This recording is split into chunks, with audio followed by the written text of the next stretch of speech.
Hey there, I'm Dr. Vlad. I'm a general pediatrician specializing in autism for children. And today we're going to be talking about neurodiversity. What the heck is neurodiversity? What does that term even mean? Is everybody neurodiverse? Sort of. Let's start out by talking about human height, something that I got to work on. If I took 1,000 adults and I measured their height, most of them would be between 5 feet and 6 feet tall, and that is considered the typical height. There would definitely be some people who were taller and some who were smaller that would be less than typical height. Less typical. If we had a 7-foot tall man walking down the street, people would definitely notice that. They look around, wow, there's a 7-foot tall guy there. Wow, he's really big. So it's just a question of how often do you see such a thing? One is more common and one is more rare. And the same holds true for our beautiful brains. Some people have more common ways of thinking about the world, neurotypical. And some have more rare, neurodiverse. That does not mean one is good and that the other one is bad. The word neurotypical can apply to any individual who has any neurologic condition, neurodevelopmental condition, which imparts upon them the ability to look at the world differently. Some examples are people with autism and people with ADHD. So let's think back as humans. When we first started out evolving on those plains of the African savanna, hunter-gatherers, there were tribes of us living in groups. And we use those groups for things like protection, for hunting, for gathering food. Now, our ability to get food and to gather it and have the groups together only succeeded because each member of the group brought something to the table. They were unique.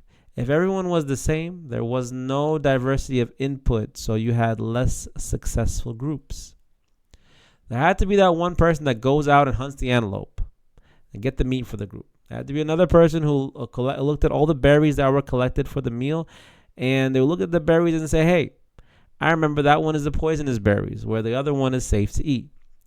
Now, it just so happens that one of the strengths of people with autism is their ability to detect patterns and look very closely and carefully when inspecting things because of their heightened sensory sensitivities. How did that aspect of autism help ancient tribes of humans? Well, one thing was that they would look at a berry and recognize the pattern of berries, which ones were dangerous and which ones weren't. So the groups with the tribes that had people with autism in them, they didn't eat the poison berries because the person with autism would say, hey, that one is poisonous. Don't eat that one. Let's eat these other ones that are safe. Basically, the word neurodiversity means there's not only one type of brain and one way of thinking about the world. We all got different types of brains. They all process information differently. It allows us to see a wider picture of the reality of life, which is really important.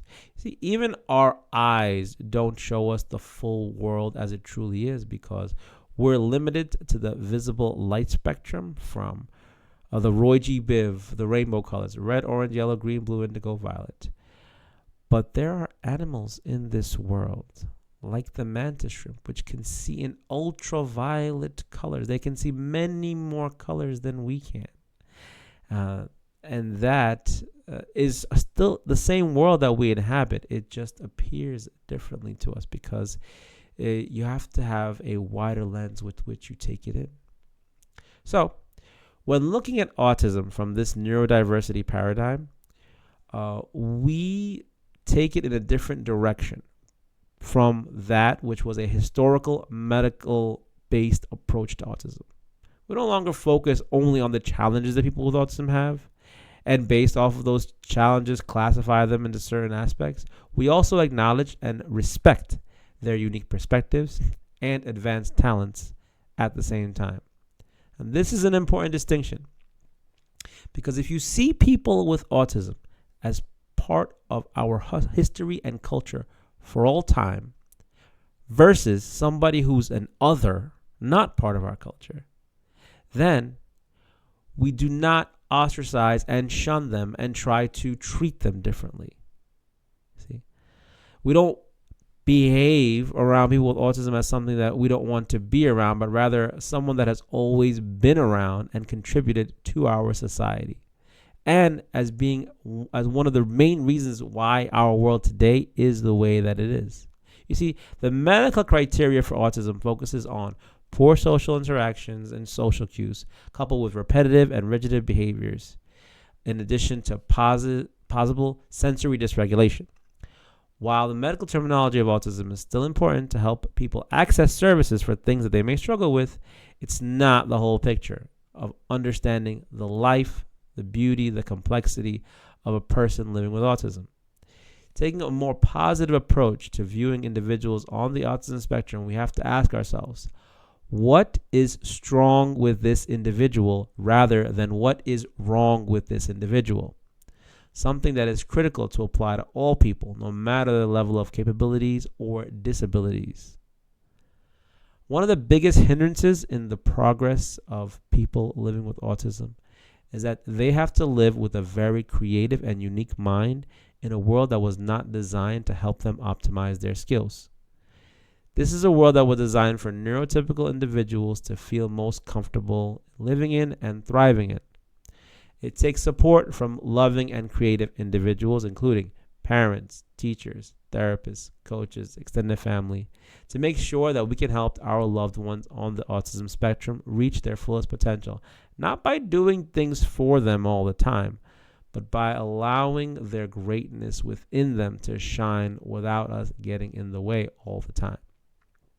Also, just because the world was not originally designed for their unique experiences in it does not mean they should be excluded from it.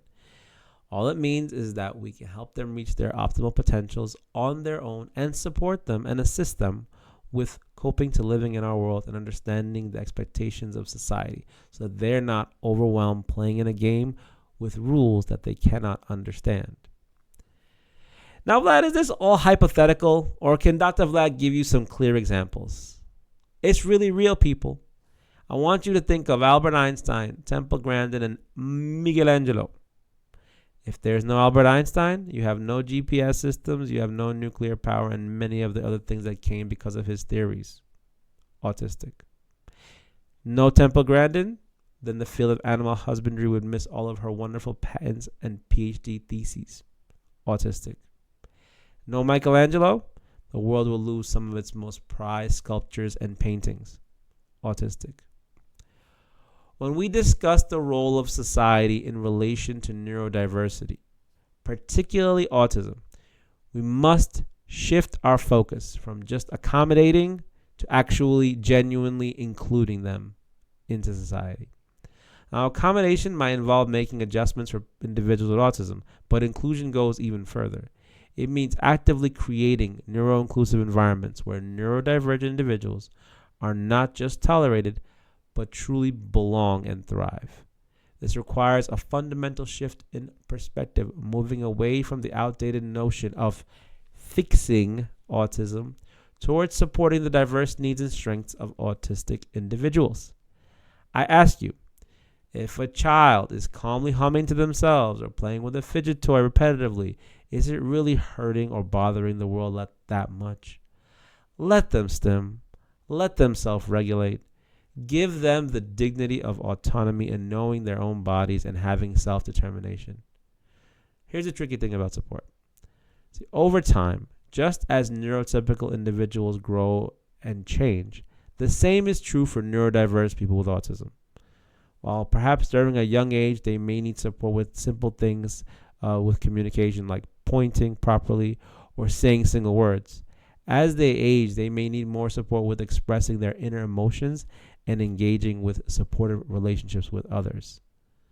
But by including them and respecting their neurodiversity, we're able to support them in the ways that they truly need and deserve.